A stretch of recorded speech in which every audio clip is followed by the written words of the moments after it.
Hi hello friends, welcome to the G K smart circle YouTube channel.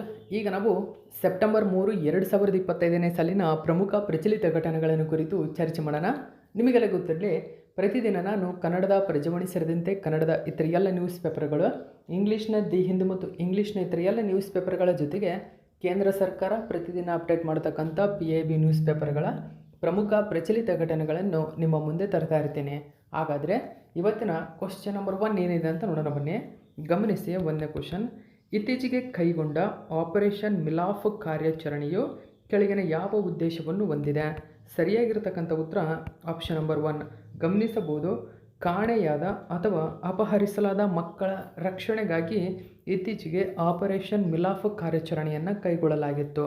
ಹಾಗಾದರೆ ಇದರ ಬಗ್ಗೆ ಹೆಚ್ಚಿನ ಡೀಟೇಲ್ಸನ್ನು ತಿಳ್ಕೊಳ್ಳೋಣ.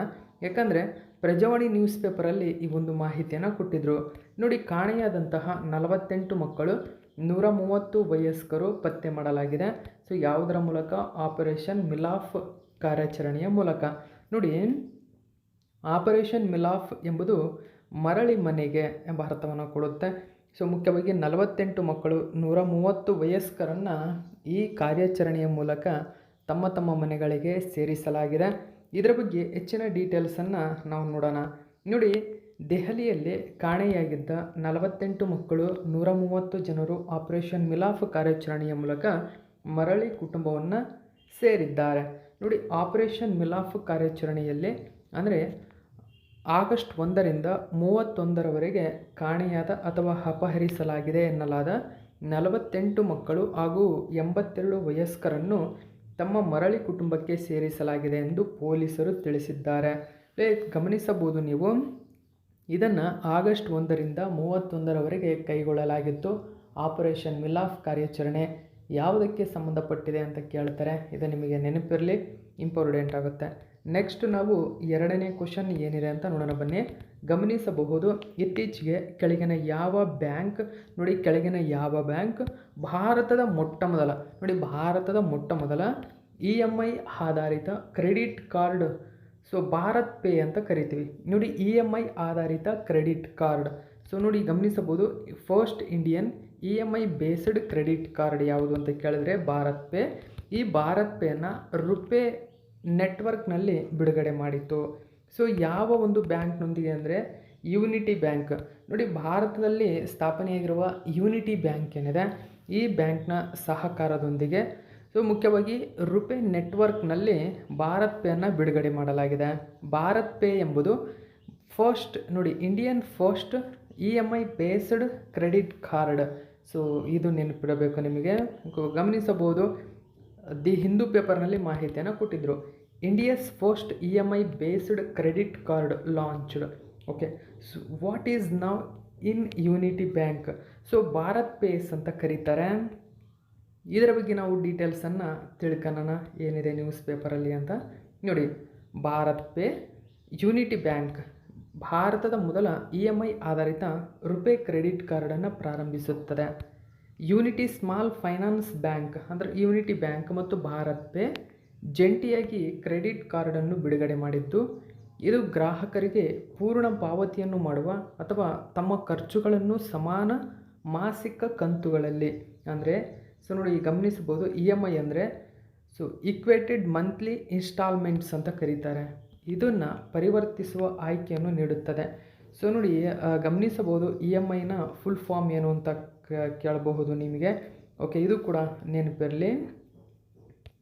ಇನ್ನು unity bank Bharat pay credit ಕಾರ್ಡನ್ನು ರಾಷ್ಟ್ರೀಯ ಪಾವತಿ ನಿಗಮ ಅಂದರೆ NPCIನ ಸಹಯೋಗದೊಂದಿಗೆ ಅಭಿವೃದ್ಧಿಪಡಿಸಲಾಗಿದೆ. ಇದನ್ನು ಗಮನಿಸಬಹುದು, NPCIನೊಂದಿಗೆ ಇದನ್ನು ಅಭಿವೃದ್ಧಿಪಡಿಸಲಾಗಿದೆ. ಓಕೆ, ನೆಕ್ಸ್ಟ್ ಈಗ ನಾವು 3ನೇ ಕ್ವಶನ್ ಏನಿದೆ ಅಂತ ನೋಡೋಣ. ಇತ್ತೀಚೆಗೆ ಪ್ಯಾರಿಸ್ನಲ್ಲಿ ನಡೆದಂತಹ 2025ರ BWF ವಿಶ್ವ ಚಾಂಪಿಯನ್ಶಿಪ್ನಲ್ಲಿ ಸಾತ್ವಿಕ್ ಚಿರಾಗ್ ಕೆಳಗಿನ ಯಾವ ಪದಕವನ್ನು ಗೆದ್ದರು? ನೋಡಿ, ಸಾತ್ವಿಕ್ ಮತ್ತು ಚಿರಾಗ್ ಕೆಳಗಿನ ಯಾವ ಪದಕವನ್ನು ಗೆದ್ದರು ಅಂತ ಕೇಳಿದರೆ ಕಂಚಿನ ಪದಕ. ಸೊ ಆಪ್ಷನ್ ನಂಬರ್ 2 ಸರಿಯಾಗಿದೆ. ಗಮನಿಸಬಹುದು, ಪ್ಯಾರಿಸ್ನಲ್ಲಿ ನಡೆದಿದೆ 2025ನೇ ಸಾಲಿನ BWF ವಿಶ್ವ ಚಾಂಪಿಯನ್ಶಿಪ್. ಹಾಗಾದರೆ ನಿನ್ನೆಯ ಕರೆಂಟ್ ಅಫೇರ್ಸಲ್ಲಿ ನಾನು ಹೇಳಿದ್ದೆ 2026ರ BWF ವಿಶ್ವ ಚಾಂಪಿಯನ್ಶಿಪ್ ಎಲ್ಲಿ ನಡೆಯಲಿದೆ? ಭಾರತದ ನವದೆಹಲಿಯಲ್ಲಿ ನಡೆಯಲಿದೆ. ಎಲ್ಲ ನ್ಯೂಸ್ ಪೇಪರಲ್ಲೂ ಆ ಮಾಹಿತಿಯನ್ನು ಕೊಟ್ಟಿದ್ದರು. ಆಲ್ರೆಡಿ ಅದರ ಬಗ್ಗೆ ಫುಲ್ ಡೀಟೇಲ್ಸನ್ನು ನಿನ್ನೆ ಮಾಡಿದಂಥ ಕರೆಂಟ್ ಅಫೇರ್ಸಲ್ಲಿ ಹೇಳಿದ್ದೆ. 2026ನೇ BWF ವಿಶ್ವ ಚಾಂಪಿಯನ್ಶಿಪ್ ಭಾರತದಲ್ಲಿ, ಅದು ನವದೆಹಲಿಯಲ್ಲಿ ನಡೆಯಲಿದೆ. ಓಕೆ, ಹಾಗಾದರೆ 2025ನೇ ಸಾಲಿನ BWF ವಿಶ್ವ ಚಾಂಪಿಯನ್ಶಿಪ್ಗಳು ಎಲ್ಲಿ ನಡೆದವು ಅಂತ ಕೇಳಿದ್ರೆ ಫ್ರಾನ್ಸ್ನ ಪ್ಯಾರಿಸ್ನಲ್ಲಿ ನಡೆದಿವೆ. ಸೊ ಇಲ್ಲಿ 2025ರ BWF ವಿಶ್ವ ಚಾಂಪಿಯನ್ಶಿಪ್ನಲ್ಲಿ ಸಾತ್ವಿಕ್ ಮತ್ತು ಚಿರಾಗ್ ಯಾವ ಪದಕವನ್ನು ಗೆದ್ದಿದ್ದಾರೆ ಅಂತ ಕೇಳಿದ್ರೆ ಕಂಚಿನ ಪದಕ. ಹಾಗಾದರೆ ಇದು ಕೂಡ ಸಾಧನೆಯಾಗಿದೆ. ನೋಡೋಣ. ದ ಇಂಡಿಯನ್ ಎಕ್ಸ್‌ಪ್ರೆಸ್ ಪೇಪರ್ನಲ್ಲಿ ಒಂದು ಮಾಹಿತಿಯನ್ನು ಕೊಟ್ಟಿದ್ದರು. ಇವತ್ತು ಕನ್ನಡದ ನ್ಯೂಸ್ ಪೇಪರಲ್ಲಿ ಬಂದಿದೆ ನೋಡಿ. Beyond the BWF world championship bronze. So bronze ಭಾರತಕ್ಕೆ ಒಲಿದಿರತಕ್ಕಂಥದ್ದು.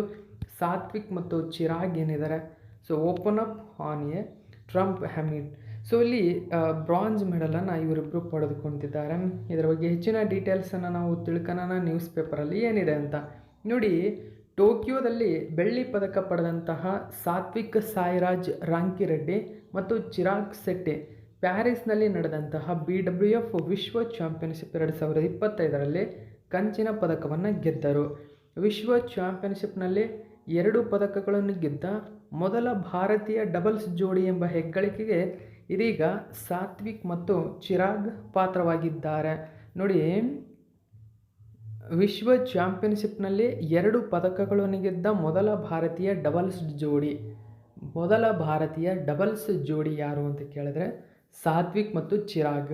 ಇದು ನಿಮಗೆ ನೆನಪಿರಬೇಕು. ಹಾಗಾದರೆ ಈ ಸಾತ್ವಿಕ್ ಮತ್ತು ಚಿರಾಗಿಗೆ ಮೊದಲ ಪದಕ ದೊರೆತಿರತಕ್ಕಂಥದ್ದು. ಸಾತ್ವಿಕ್ ಮತ್ತು ಚಿರಾಗ್ ಅವರ 2ನೇ ವಿಶ್ವ ಚಾಂಪಿಯನ್ಶಿಪ್ ನೋಡಿ, 2ನೇ ವಿಶ್ವ ಚಾಂಪಿಯನ್ಶಿಪ್ ಪದಕವಾಗಿದ್ದು, ಈ ಹಿಂದೆ 2022ರಲ್ಲಿ ಇವರು ಕಂಚಿನ ಪದಕವನ್ನು ಗೆದ್ದಿದ್ದರು. ಈ ಸಾಧನೆಯು 2011ರಲ್ಲಿ ಜ್ವಾಲಾ ಗುಟ್ಟಾ ಮತ್ತು ಅಶ್ವಿನಿ ಪೊನ್ನಪ್ಪ ಅವರ ಕಂಚಿನ ಪದಕದೊಂದಿಗೆ ಪ್ರಾರಂಭವಾದಂತಹ ಪುರುಷ ಮತ್ತು ಮಹಿಳಾ ಡಬಲ್ಸ್ ವಿಭಾಗಗಳಲ್ಲಿ ಭಾರತದ ವೇದಿಕೆಯ ಯಶಸ್ಸನ್ನು ಮುಂದುವರಿಸಿದೆ. ಸೊ ಸಾತ್ವಿಕ್ ಮತ್ತು ಚಿರಾಗಿಗೆ ಇದು 2ನೇ ಪದಕ. ಮೊದಲನೇ ಪದಕ 2022ರಲ್ಲಿ ಬಂದಿತ್ತು, ಅದು ಕೂಡ ಕಂಚು. ಈ ವರ್ಷ ಬಂದಿರತಕ್ಕಂಥದ್ದು ಕೂಡ ಕಂಚು, ಇದು ನೆನಪಿರಲಿ. ಸೊ ಮೊಟ್ಟ ಮೊದಲ ಬಾರಿಗೆ ಬಂದಿರತಕ್ಕಂಥದ್ದು ಜ್ವಾಲಾಗುಟ್ಟ ಮತ್ತು ಅಶ್ವಿನಿ ಪೊನ್ನಪ್ಪರವರಿಂದ. ಯಾವಾಗ? 2011ರಲ್ಲಿ. ಓಕೆ, ಸೊ ಇದು ನಿಮಗೆ ನೆನಪಿರಬೇಕು. ಹಾಗಾದರೆ 2025ರ ವಿಜೇತರು ನಾವು ನೋಡೋದಾದರೆ ಪುರುಷ ಸಿಂಗಲ್ಸ್ನಲ್ಲಿ ಚೀನಾ ದೇಶದ ಶಿ ಯುಕಿ ಪಡೆದುಕೊಂಡಿದ್ದರೆ, ಮಹಿಳಾ ಸಿಂಗಲ್ಸನ್ನು ಜಪಾನ್ ದೇಶದ ಅಕಾನೆ ಯಮಗುಚಿ ಪಡೆದುಕೊಂಡಿದ್ದಾರೆ. ಸೊ ಇದು ಕೂಡ ನೆನಪಿರಲಿ. ಪುರುಷರ ಸಿಂಗಲ್ಸ್ BWF ವಿಶ್ವ ಚಾಂಪಿಯನ್ಶಿಪ್ ಯಾರು ಪಡೆದುಕೊಂಡಿದ್ರು ಅಂತ ಕೇಳಿದ್ರೆ ಚೀನಾದ ಶಿ ಯುಕಿ. ಮಹಿಳಾ ಸಿಂಗಲ್ಸ್ ಜಪಾನ್ ದೇಶದ ಅಕಾನೆ ಯಮಗುಚಿ. ಓಕೆ, ನೆಕ್ಸ್ಟ್ ನಾವು 4ನೇ ಕ್ವಶನ್ ನೋಡೋಣ. ಇತ್ತೀಚೆಗೆ Institute for Economics and Peace ಬಿಡುಗಡೆ ಮಾಡಿದ 2025ನೇ ಸಾಲಿನ ಪ್ರತಿಷ್ಠಿತ ಜಾಗತಿಕ ಶಾಂತಿ ಸೂಚ್ಯಂಕದಲ್ಲಿ ಭಾರತವು ಕೆಳಗಿನ ಯಾವ ಸ್ಥಾನವನ್ನು ಪಡೆದುಕೊಂಡಿದೆ? ಭಾರತ 115ನೇ ಸ್ಥಾನವನ್ನು ಪಡೆದುಕೊಂಡಿದೆ ನೋಡಿ. ವರ್ಲ್ಡ್ ಪೀಸ್ ಇಂಡೆಕ್ಸ್ ಗಮನಿಸಬಹುದು. ಓಕೆ, ಗ್ಲೋಬಲ್ ಪೀಸ್ ಇಂಡೆಕ್ಸ್ ಬಿಡುಗಡೆಯಾಗಿದೆ. Okay, so Global Peace Index ಬಿಡುಗಡೆಯಾಗಿದೆ. ಇದರಲ್ಲಿ ಭಾರತ 115ನೇ ಸ್ಥಾನವನ್ನು ಪಡೆದುಕೊಂಡಿದೆ. ಹೆಚ್ಚಿನ ಡೀಟೇಲ್ಸನ್ನು ನಾನು ಕೊಡ್ತೀನಿ. ಜೊತೆಗೆ ನೀವು ನೆನಪಿಟ್ಕೋಬೇಕಾಗಿರತಕ್ಕಂಥದ್ದು ಗ್ಲೋಬಲ್ ಪೀಸ್ ಇಂಡೆಕ್ಸನ್ನು ಯಾರು ಬಿಡುಗಡೆ ಮಾಡ್ತಾರೆ ಅಂತ. Institute for Economics and Peace ಇದನ್ನು ಪ್ರತಿ ವರ್ಷ ಬಿಡುಗಡೆ ಮಾಡುತ್ತದೆ. Institute for Economics and Peace ಇದನ್ನು ಬಿಡುಗಡೆ ಮಾಡುತ್ತದೆ. ಓಕೆ, ಸೊ ಇದರ ಬಗ್ಗೆ ಹೆಚ್ಚಿನ ಡೀಟೇಲ್ಸ್ನ ನೋಡೋಣ. ಇದನ್ನು ಕೂಡ ದ ಇಂಡಿಯನ್ ಎಕ್ಸ್‌ಪ್ರೆಸ್ ಪೇಪರ್ನಲ್ಲಿ ಕೊಟ್ಟಿದ್ದರು. ಟಾಪ್ 5 ಮೋಸ್ಟ್ ಕಂಟ್ರಿನ ತಿಳ್ಕೊಳ್ಳೋಣ. ಜೊತೆಗೆ ಭಾರತದಲ್ಲಿ 115ನೇ ಸ್ಥಾನದಲ್ಲಿದೆ. ಯಾಕೆ 115ನೇ ಸ್ಥಾನದಲ್ಲಿದೆ? ಎಲ್ಲ ಡೀಟೇಲ್ಸನ್ನು ನೋಡೋಣ. ಗಮನಿಸಬಹುದು, ಆಸ್ಟ್ರೇಲಿಯಾದ ಸಿಡ್ನಿಯಲ್ಲಿ ಕೇಂದ್ರ ಕಚೇರಿಯನ್ನು ಹೊಂದಿದೆ Institute for Economics and Peace. Okay, so ಆಸ್ಟ್ರೇಲಿಯಾದ ಒಂದು ಸಂಸ್ಥೆ ಇದು. ಇದು ನೆನಪಿರಬೇಕು ನಿಮಗೆ. ಇದು ಪ್ರತಿ ವರ್ಷ ಜಾಗತಿಕ ಶಾಂತಿ ಸೂಚ್ಯಂಕವನ್ನು ಬಿಡುಗಡೆ ಮಾಡುತ್ತದೆ ನೋಡಿ. ಜಾಗತಿಕ ಶಾಂತಿ ಸೂಚ್ಯಂಕವನ್ನು ಪ್ರತಿ ವರ್ಷ ಬಿಡುಗಡೆ ಮಾಡುತ್ತದೆ. ಇದನ್ನು GPI ಅಂತ ಕರೀತಾರೆ. ಸೊ ಈ GPI ಈ ವರ್ಷ ಬಿಡುಗಡೆಯಾಗಿರ್ತಕ್ಕಂಥದ್ದು ಎಷ್ಟನೇ ಆವೃತ್ತಿ ಅಂತ ಕೇಳಿದ್ರೆ 19ನೇ ಆವೃತ್ತಿ ನೋಡಿ. 19th ಎಡಿಷನ್ ಆಗಿದೆ. ಸೊ ಇದನ್ನು ಈಗ ಪ್ರಾರಂಭಿಸಿದೆ. 2008ರಿಂದ ಈ ಸೂಚ್ಯಂಕದಲ್ಲಿ ಐಸ್ಲ್ಯಾಂಡ್ ನಿರಂತರವಾಗಿ ಅಗ್ರಸ್ಥಾನ ಕಾಯ್ದುಕೊಂಡಿದೆ. ನೋಡಿ, ಶಾಂತಿ ಸೂಚ್ಯಂಕ ಪೀಸ್ ಇಂಡೆಕ್ಸ್ನಲ್ಲಿ ಐಸ್ಲ್ಯಾಂಡ್ 2008ರಿಂದ ಅಗ್ರಸ್ಥಾನ ಪಡೆದುಕೊಳ್ತಾ ಬರ್ತಾ ಇದೆ. ಓಕೆ, GPA-ನಲ್ಲಿ ಸಿಂಗಾಪುರವನ್ನು ಏಷ್ಯಾದ ಅತ್ಯಂತ ಸುರಕ್ಷಿತ ದೇಶವೆಂದು ಘೋಷಿಸಲಾಗಿದೆ ಮತ್ತು ಜಾಗತಿಕವಾಗಿ ಸಿಂಗಾಪುರ 6ನೇ ಸ್ಥಾನದಲ್ಲಿದೆ. ಹಾಗಾದರೆ ಏಷ್ಯಾದ ಶಾಂತಿ ಸೂಚ್ಯಂಕದಲ್ಲಿ ಯಾವ ಒಂದು ದೇಶ ಅಗ್ರಸ್ಥಾನದಲ್ಲಿದೆ, ಅತ್ಯಂತ ಶಾಂತಿಯುತ ದೇಶ ಅಂತ ಕೇಳಿದ್ರೆ ಅದು ಸಿಂಗಾಪುರ. ಇದನ್ನು ನೀವು ಗಮನಿಸಬಹುದು. ಸಿಂಗಾಪುರ ಏಷ್ಯಾದ ಅತ್ಯಂತ ಸುರಕ್ಷಿತ ದೇಶ. ವಿಶ್ವ ಅಂತ ಬಂದರೆ ಐಸ್ಲ್ಯಾಂಡ್. ಓಕೆ, ಐಸ್ಲ್ಯಾಂಡ್ ಈ ಪಟ್ಟಿಯಲ್ಲಿ ಭಾರತ ನೋಡಿ 2.229 ಅಂಕಗಳನ್ನು ಪಡೆದು 115ನೇ ಸ್ಥಾನದಲ್ಲಿದೆ. ಪಾಕಿಸ್ತಾನ 144ನೇ ಸ್ಥಾನದಲ್ಲಿದೆ. ಟೋಟಲಾಗಿ 163 ದೇಶಗಳನ್ನು ಕೌಂಟ್ ಮಾಡಲಾಗುತ್ತೆ. 163 ದೇಶಗಳಲ್ಲಿ ರಷ್ಯಾ ಅತ್ಯಂತ ಕಡಿಮೆ ಸ್ಥಾನದಲ್ಲಿದೆ ಎಂದು ವರದಿ ತಿಳಿಸಿದೆ. ಹಾಗಾದರೆ ಟಾಪ್ 5 ಕಂಟ್ರೀಸ್ಗಳನ್ನು ನಾವು ನೋಡೋದಾದರೆ ನೋಡಿ, ಐಸ್ಲ್ಯಾಂಡ್ ಅಗ್ರಸ್ಥಾನದಲ್ಲಿದೆ, ಐರ್ಲ್ಯಾಂಡ್ 2ನೇ ಸ್ಥಾನದಲ್ಲಿದೆ, ನ್ಯೂಜಿಲ್ಯಾಂಡ್ 3ನೇ ಸ್ಥಾನ, ಆಸ್ಟ್ರಿಯಾ 4ನೇ ಸ್ಥಾನ, ಸ್ವಿಟ್ಜರ್ಲ್ಯಾಂಡ್ 5ನೇ ಸ್ಥಾನ. ಹೀಗೆ Iceland, Ireland, New Zealand, Austria, Switzerland ಕ್ರಮವಾಗಿ ವಿಶ್ವದ ಅತ್ಯಂತ ಶಾಂತಿಯುತ ದೇಶಗಳು ಎಂಬ ಹೆಗ್ಗಳಿಕೆಯನ್ನು ಪಡೆದುಕೊಂಡಿವೆ. ಹಾಗಾದರೆ ಅತ್ಯಂತ ಕೆಟ್ಟ ದೇಶಗಳು ನೋಡಿ ಗಮನಿಸಬಹುದು. ಇಲ್ಲಿ ಮುಖ್ಯವಾಗಿ ಅವನ್ನು ನೋಡೋಕ್ಕಿಂತ ಮುಂಚೆ 2025ರಲ್ಲಿ ಏಷ್ಯಾದ 5 ಮಾಡ್ಕೊಳ್ಳಿ, 5 ಅತ್ಯಂತ ಶಾಂತಿಯುತ ದೇಶಗಳು ಏಷ್ಯಾದ್ದು ಯಾವ್ಯಾವು ಅಂತ ಕೇಳಿದ್ರೆ Singapore, Japan, Malaysia, Bhutan, Mongolia. ನೋಡಿ, ಸಿಂಗಾಪುರ್, ಜಪಾನ್, ಮಲೇಷ್ಯಾ, ನಮ್ಮ ಭಾರತದ ಪಕ್ಕದಲ್ಲಿರತಕ್ಕಂಥ ಭೂತಾನ್, ಮಂಗೋಲಿಯಾ ಇವು ಏಷ್ಯಾದ ಟಾಪ್ 5 ಅತ್ಯಂತ ಶಾಂತಿಯುತ ದೇಶಗಳು. ಓಕೆ, ಇದು ಕೂಡ ನೆನಪಿರಬೇಕು ನಿಮಗೆ. ಓಕೆ, ಇಷ್ಟೆಲ್ಲ ಮಾಹಿತಿ ನೆನಪಿರಲಿ. ಅತ್ಯಂತ ಕೆಟ್ಟ ಅಂತ ಬಂದರೆ ಅದು ರಷ್ಯಾ, ನಾವು ನೋಡಿದ್ವಿ. ಓಕೆ, ನೆಕ್ಸ್ಟ್ ನಾವು 5ನೇ ಕ್ವಶನ್ ನೋಡೋಣ. ಗಮನಿಸಬಹುದು, ಇಂಪಾರ್ಟೆಂಟ್ ಆಗುತ್ತೆ. ಇತ್ತೀಚೆಗೆ ಕೇಂದ್ರ ಸರ್ಕಾರದ ಬುಡಕಟ್ಟು ವ್ಯವಹಾರಗಳ ಸಚಿವಾಲಯ ಆದಿವಾಣಿ ಎಂಬ ಬೀಟಾ ಆವೃತ್ತಿಯ ಗಮನಿಸಬಹುದು ಬೀಟಾ ಆವೃತ್ತಿಯನ್ನು ಪ್ರಾರಂಭಿಸಿದೆ. ನೋಡಿ, ಆದಿವಾಣಿ ಎಂಬ ಬೀಟಾ ಆವೃತ್ತಿಯನ್ನು ಪ್ರಾರಂಭಿಸಿದೆ. ಹಾಗಾದರೆ ಆದಿವಾಣಿಯ ಉದ್ದೇಶವೇನು, ಏನು ಉದ್ದೇಶವನ್ನು ಹೊಂದಿದೆ ಇದು? ಹಾಗಾದರೆ ಇಲ್ಲಿ ಗಮನಿಸಬಹುದು, ಆಪ್ಷನ್ ನಂಬರ್ 1 ಇದಕ್ಕೆ ಸರಿಯಾಗಿದೆ. ಅಂದರೆ ಬುಡಕಟ್ಟು ಭಾಷೆಗಳು, ಟ್ರೈಬ್ ಲ್ಯಾಂಗ್ವೇಜ್ಗಳೇನಿದ್ದಾವೆ ಅವುಗಳನ್ನು ಭಾರತದ ಮೊದಲ AI ಚಾಲಿತ ಅನುವಾದಕ. ನೋಡಿ, ಬುಡಕಟ್ಟು ಭಾಷೆಗಳಿಗೆ ಜಾರಿಗೆ ತಂದಿರತಕ್ಕಂಥ ಭಾರತದ ಮೊಟ್ಟ ಮೊದಲ ಆರ್ಟಿಫಿಷಿಯಲ್ ಇಂಟೆಲಿಜೆನ್ಸ್ ಬೇಸ್ಡ್ ಟ್ರಾನ್ಸ್ಲೇಟರ್ ಅಂತ ಕರಿತೀವಿ. ಓಕೆ, ಆದಿವಾಣಿ ಎಂಬುದು ಬುಡಕಟ್ಟು ಭಾಷೆಗಳಿಗೆ ಭಾರತದ ಮೊಟ್ಟ ಮೊದಲ AI ಚಾಲಿತ ಅನುವಾದಕವಾಗಿದೆ. ಇದನ್ನು PIB ನ್ಯೂಸ್ ಪೇಪರಲ್ಲಿ ಮಾಹಿತಿಯನ್ನು ಕೊಟ್ಟಿದ್ದರು. ಮಿನಿಸ್ಟ್ರಿ ಆಫ್ ಟ್ರೈಬಲ್ ಅಫೇರ್ಸ್ ಇನ್ನು ಬಿಡುಗಡೆ ಮಾಡಿದೆ. ನೋಡಿ, ministry of tribal affairs to launch the beta version of Adivani. Okay, Adivani ಎಂಬುದು ಒಂದು ಬೀಟಾ ವರ್ಷನ್ ಆಗಿದೆ. ಟ್ರೈಬಲ್ ಅಫೇರ್ಸ್ ಇದನ್ನು ಲಾಂಚ್ ಮಾಡಿದೆ. ಹಾಗಾದರೆ ಇದರ ಉದ್ದೇಶವೇನು? ನೋಡಿ, ಇಂಗ್ಲೀಷಲ್ಲಿದೆ, ಇದನ್ನು ನೀವು ಬರ್ಕೋಬೇಕು. ಇದು India's first AI powered translator for tribal language. ನೋಡಿ, ಟ್ರೈಬಲ್ ಲ್ಯಾಂಗ್ವೇಜನ್ನು ಟ್ರಾನ್ಸ್ಲೇಟ್ ಮಾಡುವ ಉದ್ದೇಶವನ್ನು ಹೊಂದಿರತಕ್ಕಂಥ ಇಂಡಿಯಾಸ್ ಫಸ್ಟ್ AI ಬೇಸ್ಡ್ ಅಥವಾ ಫಾರ್ ಟ್ರಾನ್ಸ್ಲೇಟರ್ ಆಗಿದೆ. ಓಕೆ, ನ್ಯೂಸ್ ಪೇಪರಲ್ಲಿ ಒಂದು ಮಾಹಿತಿಯನ್ನು ಕೊಟ್ಟಿದ್ದರು, ಗಮನಿಸಬಹುದು.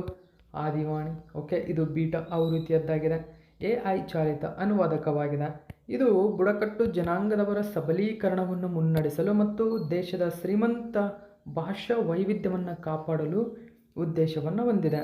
ಇದು ಬುಡಕಟ್ಟು ಮತ್ತು ಬುಡಕಟ್ಟು ಅಲ್ಲದ ಸಮುದಾಯಗಳ ನಡುವಿನ ಸಂಪರ್ಕ ಸೇತುವೆಯಾಗಿ ಜನಜಾತಿಯ ಗೌರವ ವರ್ಷ ಅಡಿಯಲ್ಲಿ ಅಭಿವೃದ್ಧಿಪಡಿಸಲಾಗಿದೆ. ಇಷ್ಟು ಮಾಹಿತಿ ಈ ಕ್ವಶನ್ಗೆ ಸಂಬಂಧಪಟ್ಟಂತೆ ನೆನಪಿರಲಿ.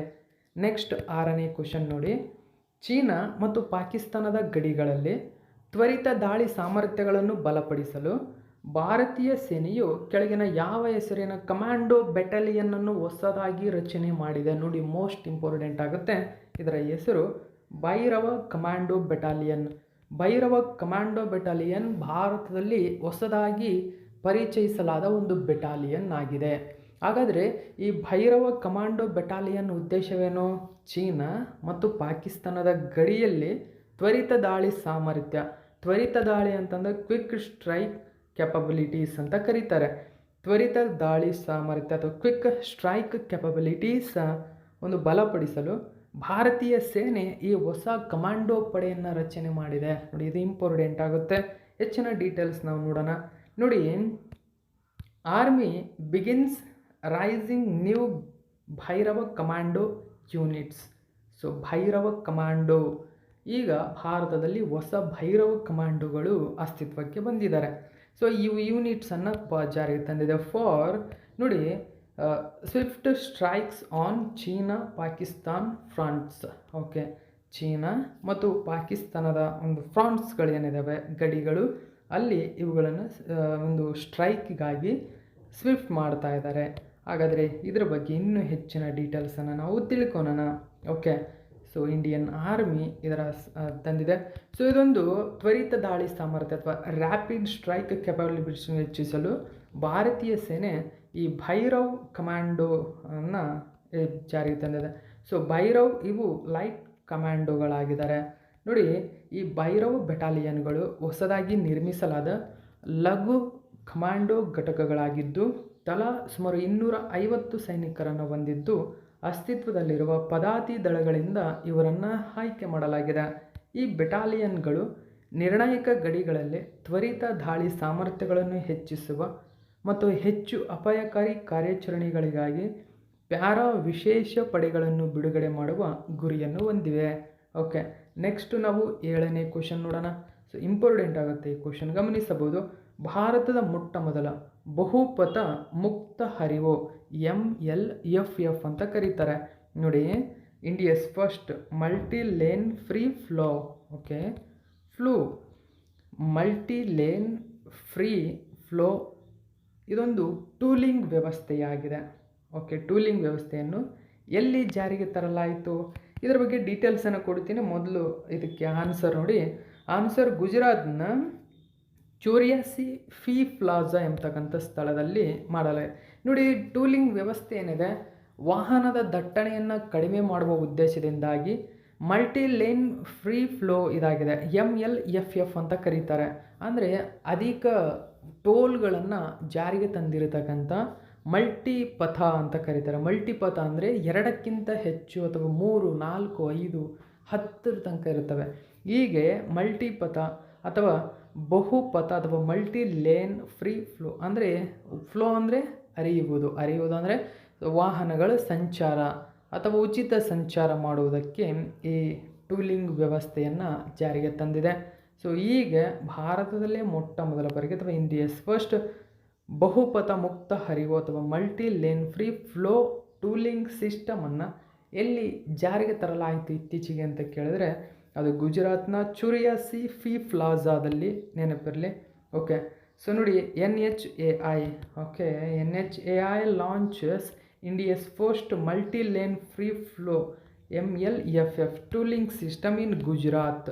ಓಕೆ, ಸೊ ಇಲ್ಲಿ ಆ ಸಿಸ್ಟಮನ್ನು ಗಮನಿಸಬಹುದು. ಎಷ್ಟು ಟೂಲ್ಗಳಿದ್ದಾವೆ? ಸೊ ನೋಡಿ, ಇಲ್ಲಿ ಸರಿಸುಮಾರು ಹಲವಾರು ಟೂಲಿಂಗ್ ವ್ಯವಸ್ಥೆಗಳನ್ನು ಜಾರಿಗೆ ತರಲಾಗಿದೆ. ಹೀಗೆ ಸೊ ಈ ಇಮೇಜಲ್ಲಿ ಗಮನಿಸಿದಂಗೆ ಅತಿ ಹೆಚ್ಚು ಟೂಲಿಂಗ್ ಸಿಸ್ಟಮನ್ನು ಒಳಗೊಂಡಿದೆ. ಹೀಗೆ ಮಲ್ಟಿಪಥ, ಇದು ಮಲ್ಟಿಪಥ. ಓಕೆ, ಮಲ್ಟಿ ಲೇನ್ ಫ್ರೀ ಫ್ಲೋನ ಜಾರಿಗೆ ತಂದಿದೆ ಗುಜರಾತ್. ಸೊ ಯಾವ ಪ್ರದೇಶದಲ್ಲಿ ಅಂತ ನಿಮಗೀಗ ಗೊತ್ತಾಗಿದೆ, ಇದು ಕೂಡ ನೆನಪಿರಲಿ ನಿಮಗೆ. ಓಕೆ, ಸೊ ಈ ಪ್ರದೇಶ ಯಾವುದು? ಇದು NH48ನಲ್ಲಿ ಕಂಡುಬರುತ್ತದೆ, ಚುರಿಯಾಸಿ ಫೀ ಪ್ಲಾಜಾ. ಓಕೆ, ಇದು ರಸ್ತೆ ಮೂಲ ಸೌಕರ್ಯದಲ್ಲಿ ಗಮನಾರ್ಹ ಪ್ರಗತಿಯನ್ನು ಸೂಚಿಸುತ್ತದೆ. MLFF ಎಂಬುದು ಹೈಟೆಕ್ ತಡೆರಹಿತ ಟೂಲಿಂಗ್ ವ್ಯವಸ್ಥೆಯಾಗಿದ್ದು ವಾಹನ ನಿಲುಗಡೆ ಇಲ್ಲದೆ ಸ್ವಯಂಚಾಲಿತ ಟೂಲ್ ಸಂಗ್ರಹಕ್ಕಾಗಿ ಫಾಸ್ಟ್ ಟ್ಯಾಗ್ ಮತ್ತು ವಾಹನ ನೋಂದಣಿ ಸಂಖ್ಯೆಗಳನ್ನು ಬಳಸುತ್ತದೆ. ಇದು ವಾಹನದ ದಟ್ಟಣೆಯನ್ನು ಕಡಿಮೆ ಮಾಡಿ ಇಂಧನ ದಕ್ಷತೆಯನ್ನು ಹೆಚ್ಚಿಸುವ ಗುರಿಯನ್ನು ಹೊಂದಿದೆ. ಇಷ್ಟು ನೆನಪಿರಲಿ ನಿಮಗೆ. ನೆಕ್ಸ್ಟ್ 8ನೇ ಕ್ವಶನ್ ನೋಡೋಣ. ಸೊ ಇಂಪಾರ್ಟೆಂಟ್ ಆಗುತ್ತೆ, ಗಮನಿಸಬಹುದು. ಸೊ 8ನೇ ಕ್ವಶನ್, 2025ನೇ ಸಾಲಿನ ರಾಷ್ಟ್ರೀಯ ಪೌಷ್ಟಿಕಾಂಶ ಸಪ್ತಾಹ ನೋಡಿ NNW ಅಂತ ಕರೀತಾರೆ, ಅಂದರೆ ನ್ಯಾಷನಲ್ ನ್ಯೂಟ್ರಿಷನ್ ವೀಕ್. ಸೊ ಇದನ್ನು ಸೆಪ್ಟೆಂಬರ್ 1ರಿಂದ 7ರವರೆಗೆ ಆಚರಿಸಲಾಗ್ತಾ ಇದೆ. ನೋಡಿ, ರಾಷ್ಟ್ರೀಯ ಪೌಷ್ಟಿಕಾಂಶ ಸಪ್ತಾಹವನ್ನು 2025ನೇ ಸಾಲಿನಲ್ಲಿ ಸೆಪ್ಟೆಂಬರ್ 1ರಿಂದ 7ರವರೆಗೆ ಆಚರಿಸಲಾಗ್ತಾ ಇದೆ.